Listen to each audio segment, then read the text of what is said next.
ನನ್ನ ಮಗಳು ಬಂಗಾರ ಇದ್ದಂಗೆ, ಅದನ್ನ ಮಾಣಿಕ್ಯನು ಒಂದೇ, ಅದು ಒಂದೇ ಮಗ. ಇವನು ಹಿಂಗೆ ಮಾಡ್ತಾನೆ ಅಂತ ನನಗೆ ಗೊತ್ತಿಲ್ಲ ಸರ್. ಇವನು ದಿನ ಕುಡಿಯೋನು ಹಂಗೆ ಹೇಳೋಳು, ಕುಡಿತಾನೆ ಕಣಮ್ಮ. ಎಷ್ಟು ಹೇಳೋದು, 6 ತಿಂಗಳಾಯ್ತು ಸರ್. 6 ತಿಂಗಳಿಂದ 1 ರೂಪಾಯಿ ಮನೆಗೆ ತಂದು ಕೊಟ್ಟಿಲ್ಲ ಕಣಮ್ಮ. ನಾನು ಬ್ಯಾಚುಲರ್ಸ್ ಅಡುಗೆ ಮಾಡ್ಕೊಂಡು ಏನೋ ಮಕ್ಳು ಸಾಕ್ತೀನಿ ಬಿಡಮ್ಮ, ನನ್ನ ಗಂಡನಾಗಿರೋದು ಬೇಡ ನನಗೆ ನನ್ನ ಮಕ್ಳಿಗೆ ಅಪ್ಪನಾಗಿರಲಿ ಅಂತ ಅವನು ಆಸೆ ಪಟ್ಲು ನನ್ನ ಮಗಳು. ಇವತ್ತಿಷ್ಟು ನನ್ನ ಮಗಳನ್ನ ಜೀವ ತೆಗಿತಾನೆ ಅಂತ ಮಾತ್ರ ಗೊತ್ತಿರಲಿಲ್ಲ ನನಗೆ. ಯಾವ ಹೆಣ್ಮಕ್ಳಿಗೂ ಈ ಥರ ಪರಿಸ್ಥಿತಿ ಯಾರಿಗೂ ಬರಬಾರ್ದು. ಈಗ ನಾನೇನು ಮಾಡ್ತೀರಳ ಮಗಳು ಕಳ್ಕೊಂಡು, ನಾನು ಯಾರ ಹತ್ರ ಏನು ಕೇಳಲಿ, ನಾನು ಯಾರ ಹತ್ರ ಹೇಳಲಿ ನನ್ನ ನೋವನ್ನ. ನನಗೆ ಯಾರು ದಿಕ್ಕು ಇರ್ಬಂದೆ, ನನ್ನ ಮಗಳು ಇರೋದೊಂದು ದೀಪ, ಅದನ್ನು ಆರಿಸ್ಬಿಟ್ಟ ಮುಂಡೆ ಮಗ ಅವನು. ನನಗೆ ನಾನು ಏನಂತ ಹೇಳಲಿ ಸರ್. 15 ವರ್ಷ ಆಯ್ತೇನು ಸರ್. ಅಯ್ಯೋ ಇತ್ತು ಸರ್ ಇದ್ರೂ ನಾವು ಮದುವೆಗೆ 1 ವರ್ಷ ಚೆನ್ನಾಗಿದ್ರೇನೋ, ಅಷ್ಟು ಬಿಟ್ರೆ ಅದ್ರ ಮೇಲೆ ನರಕ, ನನ್ನ ಮಗಳಿಗೆ ನರಕ. ಅದು ಒಂದು ಚೂರು ನೆಮ್ಮದಿ ಅನ್ನೋದೇ ಕಾಣಲಿಲ್ಲ, ಅವಳು ಸುಖ ಅನ್ನೋದೇ ಇರಲಿಲ್ಲ. ಆದರೂ ಅವಳು ಮಕ್ಳಿಗೆ ಅಪ್ಪನಾಗಿರಲಿ ಅಮ್ಮ, ನನ್ನ ಗಂಡಾಗ ನನ್ನ ಮಗ ನನ್ನ ಮಗಳ ಜೊತೆ 3-4 ವರ್ಷದ ಮೇಲೆ ಆಯ್ತು ಸರ್. ಅಂತೂ ನನ್ನ ಮಗ ಬಂಡ ಜೀವನ ಮಾಡಿದ್ಲು ಸರ್. ಇಂಥನು ಯಾವ ಹೆಣ್ಮಕ್ಳು ಬರಬಾರ್ದು. ಇವತ್ತು ಹೇಳ್ತಾ ಇದ್ದೀನಿ ಅಂದರೆ ಅದ್ರ ನೋವು ನನಗೆ ಗೊತ್ತು ಸರ್, ನನಗೆ ಗೊತ್ತು. ಅದ್ರ ಕಷ್ಟ ತಂದೆ ಹತ್ರ ಹೇಳೋಕ್ಕಾಗಲ್ಲ. ಆದ್ರೆ ನನ್ನ ಹತ್ರ ಬಂದು ಹೇಳೋಳಮ್ಮ, ನನಗೆ ಗಂಡಾಗಿತ್ತು, ನನ್ನ ಗಂಡ ಇಲ್ಲದೆ ಜೀವನ ಮಾಡ್ತಾ ಇದ್ದೀನಿ ಅಂತ ಹೇಳಲ್ಲ ಸರ್. ಇನ್ನು ಅದಕ್ಕಿಂತ ನಾನು ಏನು ಹೇಳ್ಬೋದು ಹೇಳಿ? ನನ್ನ ಮಕ್ಕಳಿಗೆ ನ್ಯಾಯ ಕೊಡಿಸಿ ಅಷ್ಟೇ, ಇನ್ನು ಯಾವುದೇ ಮಕ್ಳಿಗೂ ಈ ರೀತಿ ನೋವು ಆಗಬಾರ್ದು. ನಾನು ಅಷ್ಟೇ, ನಾನು ಎಲ್ಲರದ್ದು ಕೇಳ್ಕೊಳ್ಳೋದು ಸರ್. ಮಕ್ಳಿಗೋಸ್ಕರ ಇರಬೇಕು ಅನ್ನೋದು ಮಾತ್ರ ಆಟ ಇತ್ತು ಅವಳಿಗೆ ಸರ್. ಗಂಡ ಇಲ್ಲದೆ ಇದ್ರೂ ಪರವಾಗಿಲ್ಲ, ಅವನ್ನೆಲ್ಲ ಓದಬೇಕಾದ್ರೆ ಏನಾರು ಆದರೂ ಪರವಾಗಿಲ್ಲ, ನನ್ನ ಮಕ್ಳಿಗೋಸ್ಕರ ನಾನು ಬದುಕ್ತೀನಿ ಅಂದ ಮಗಳು ಸರ್ ಅವಳು. ಯಾವತ್ತು ಈ ಥರ ಸೂಸೈಡ್ ಮಾಡ್ಕೊಳ್ಳೋ ಬುದ್ಧಿ ಅವಳಲ್ಲಿ ಇಲ್ಲ ಸರ್. ಅವಳಿಗೆ ಎಲ್ಲ ಏನೂ ಇಲ್ಲ ಸರ್. ಅವಳಿಗೆ ಗಂಡು ಮಗನಾಗೂ ಬದುಕಿದವಳು ನನ್ನ ಮಗಳು. ಇವತ್ತು ಈ ಥರ ಆಗಿದೆ ಅಂದರೆ ಅವ್ರು ಏನೋ ಮಾಡಿದ್ದಾನೆ ಸರ್. ನಮ್ಗೆ ದಯವಿಟ್ಟು ನ್ಯಾಯ ಕೊಡಿಸ್ಕೊಡಿ, ನಾನು ಅಷ್ಟೇ ನಾನು ಕೇಳ್ಕೊಳ್ಳೋದು. ನನ್ನ ಮಗಳಿಗೆ ಇತ್ತು ಸರ್.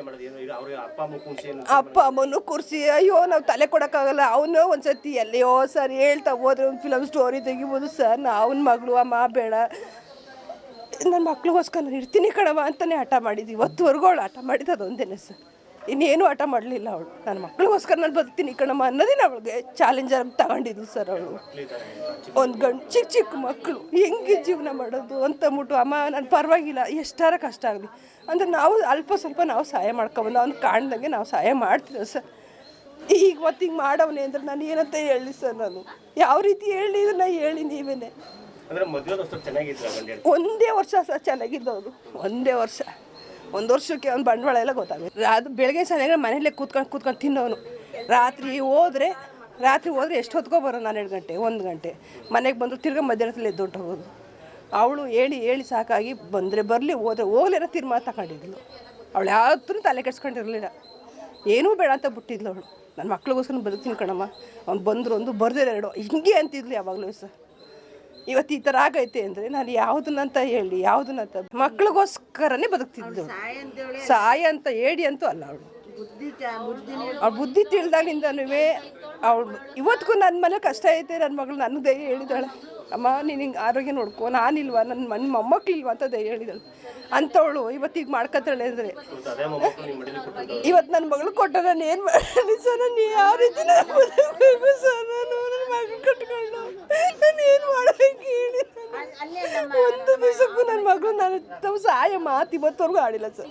ನನ್ನ ಮಕ್ಳಿಗೋಸ್ಕರ ಬದುಕ್ತೀನಿ ಕಣಮ್ಮ, ಮಕ್ಳಿಗೋಸ್ಕರ ಬದುಕ್ತೀನಿ ಅಂತಲೇ ಅಂದವಳು ಮಗಳು.